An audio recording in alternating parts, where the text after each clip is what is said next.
യാത്രകളിൽ സാധാരണ ചെയ്യുന്നത് പോലെ തന്നെ ഒരു കാർ വാടകയ്ക്കെടുത്ത് ഞങ്ങൾ മറ്റു സ്ഥലങ്ങളിലേക്ക് സഞ്ചാരം തുടർന്നു. ഞങ്ങളിന്ന് ബുഡാപെസ്റ്റും ഹംഗറിയും വിടുകയാണ്. സ്ലൊവേനിയയിലേക്കാണ് പോകുന്നത്. നമ്മൾ കുറച്ച് വൈകിയാവണം സ്ലൊവേനിയ എന്ന രാജ്യത്തെക്കുറിച്ച് കേട്ടിട്ടുണ്ടാവുക. അതിന് കാരണം 1991 മുൻപ് ഈ രാജ്യം യുഗോസ്ലോവിയയുടെ ഭാഗമായിരുന്നു എന്നതാണ്. യുഗോസ്ലോവിയയെക്കുറിച്ച് പക്ഷേ നമ്മൾ ഒരുപാട് കേട്ടിരിക്കുന്നു. 90കളുടെ തുടക്കത്തിൽ യുഗോസ്ലോവിയ വിഘടിച്ചപ്പോൾ സ്ലൊവേനിയയും സ്വതന്ത്ര രാഷ്ട്രം ആവുകയായിരുന്നു. ഞങ്ങൾ പോകുന്നത് സ്ലൊവേനിയയിലെ ക്രഞ്ച് എന്ന സ്ഥലത്തേക്കാണ്. ക്രഞ്ച് സ്ലൊവേനിയയിലെ ചെറിയ ഒരു പട്ടണമാണ്. ബുഡാപെസ്റ്റിൽ നിന്നും 6 മണിക്കൂറെങ്കിലും എടുക്കും ക്രഞ്ചിലെത്താൻ. 500 കിലോമീറ്ററിലധികം ദൂരമുണ്ട്. യാത്ര തുടങ്ങി കുറച്ച് കഴിഞ്ഞപ്പോൾ തന്നെ റോഡിൻ്റെ ഇരുവശവും മഞ്ഞ് പെയ്തു കിടക്കുന്ന പ്രദേശങ്ങൾ കണ്ടു തുടങ്ങി. ഞങ്ങൾ ഈ യാത്ര ചെയ്യുന്ന ഡിസംബറിൻ്റെ അവസാന വാരം ഈ പ്രദേശത്തൊക്കെ സ്ഥിരമായി മഞ്ഞ് പെയ്യുന്ന ദിവസങ്ങളാണല്ലോ. ചെറു മലനിരകൾ നിറഞ്ഞ വിജനമായ ഭൂപ്രദേശത്തു കൂടിയാണ് കൂടുതലും സഞ്ചരിച്ചത്. സ്ലൊവേനിയയ്ക്ക് 4 അയൽരാജ്യങ്ങളാണുള്ളത്: ഇറ്റലി, ഓസ്ട്രിയ, ഹംഗറി, ക്രൊയേഷ്യ.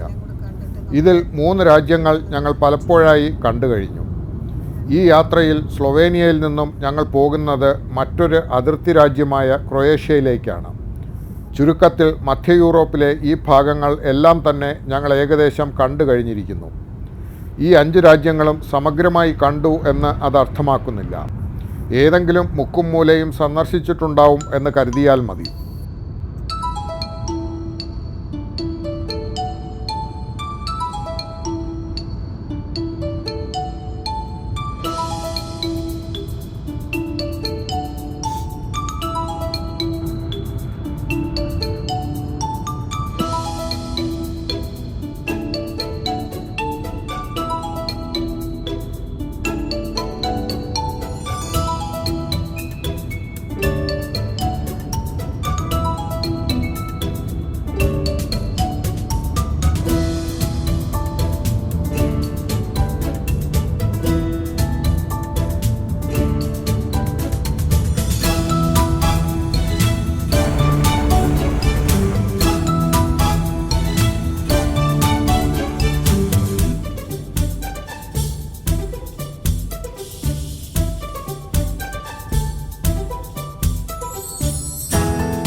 ക്രഞ്ചിൻ്റെ പ്രാന്തത്തിൽ ഒരു ചെറിയ മലമുകളിലുള്ള ഹോട്ടലിലാണ് മുറി ബുക്ക് ചെയ്തിരിക്കുന്നത്. മലമുകളിൽ ഈ ഹോട്ടൽ മാത്രമേ ഉള്ളൂ. ഹോട്ടലിലെത്തുമ്പോൾ വൈകുന്നേരം ആകുന്നേ ഉള്ളൂ. എങ്കിലും നേരം ഇരുട്ടിത്തുടങ്ങിയിരിക്കുന്നു.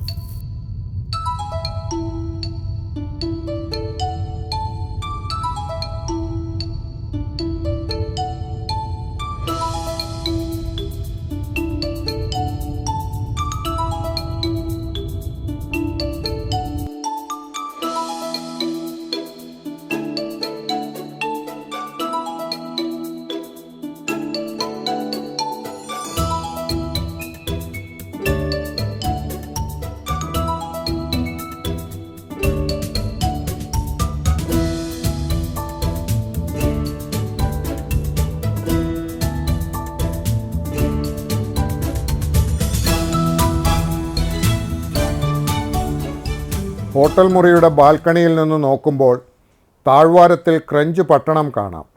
ബുഡാപെസ്റ്റിൽ നിന്നും മഞ്ഞുമൂടിയ വഴികളിലൂടെ മലമുകളിലുള്ള ഈ ഹോട്ടലിലേക്ക് നടത്തിയ ഡ്രൈവ് വ്യത്യസ്തവും സവിശേഷവുമായിരുന്നു.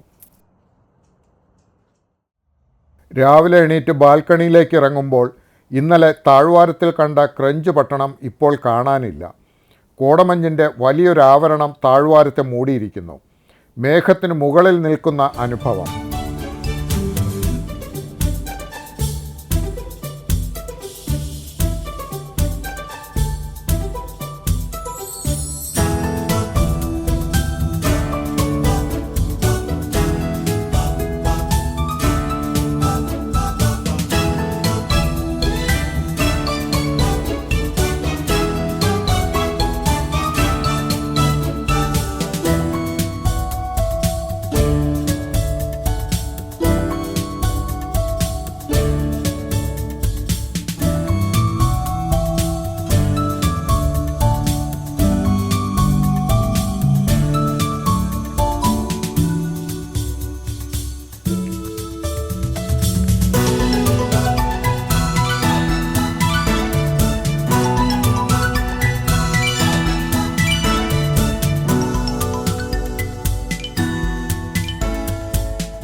രാവിലെ വണ്ടിയെടുത്ത് പുറപ്പെടാൻ ഇറങ്ങിയപ്പോഴാണ് മറ്റൊരു പ്രശ്നം.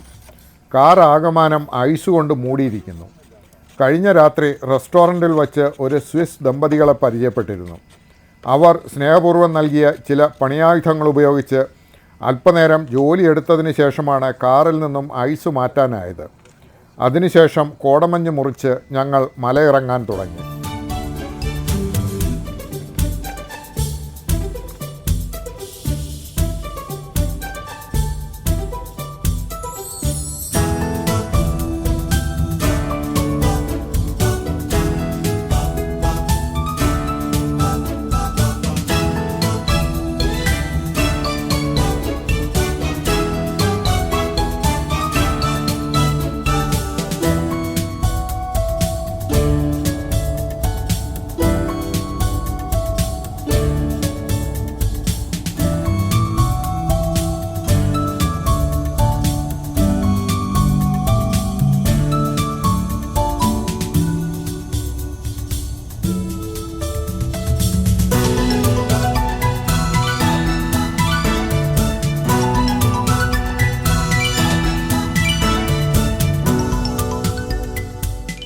ഞങ്ങളിപ്പോൾ എത്തിയിരിക്കുന്നത് ബ്ലഡ് തടാകത്തിൻ്റെ കരയിലേക്കാണ്.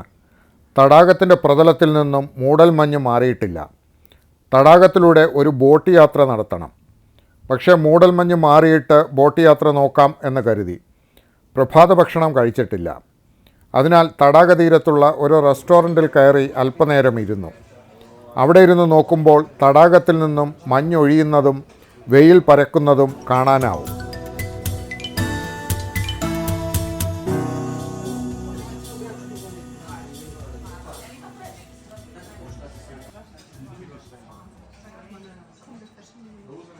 തീൻശാലയിൽ നിന്നും ഇറങ്ങി ഞങ്ങൾ ബോട്ട് ജെട്ടിയിലേക്ക് നടന്നു.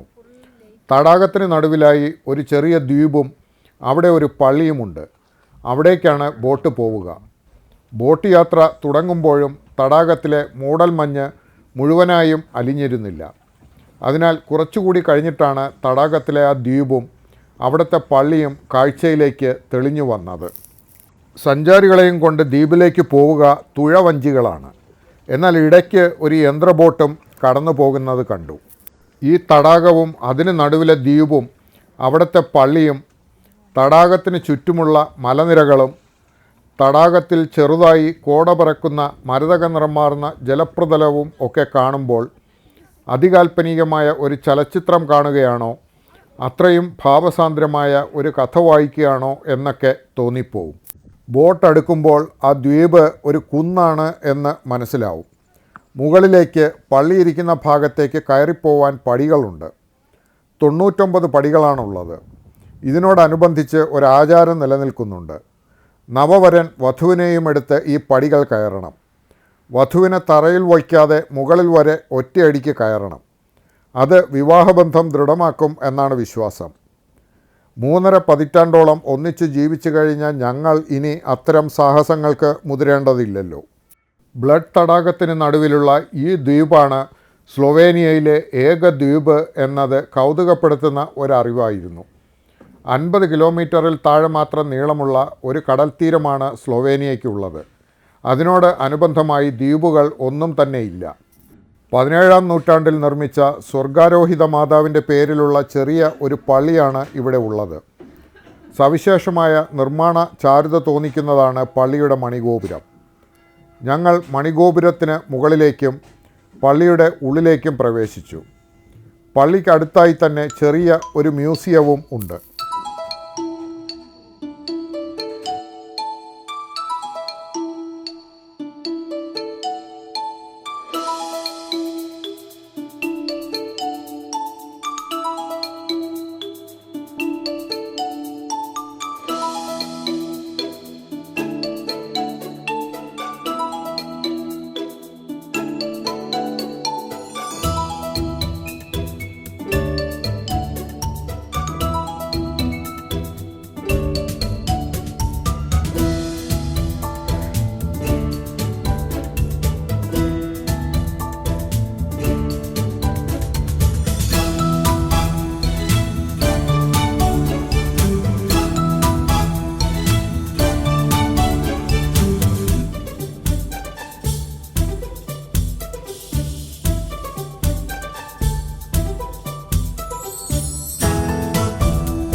പടവുകൾക്ക് മുകളിൽ നിന്ന് താഴെ തടാകത്തിലേക്കും അവിടെ സഞ്ചാരികളെ കാത്തുകിടക്കുന്ന പല നിറത്തിലുള്ള ബോട്ടുകളിലേക്കും നോക്കി നിൽക്കുമ്പോൾ എനിക്ക് MTയുടെ മഞ്ഞ് എന്ന നോവലും നൈനിറ്റാൾ തടാകത്തിൽ സഞ്ചാരികളെ കാത്തുകിടക്കുന്ന ബോട്ടുകൾ നിറഞ്ഞ അതിൻ്റെ കഥാപരിസരവും ഓർമ്മ വന്നു.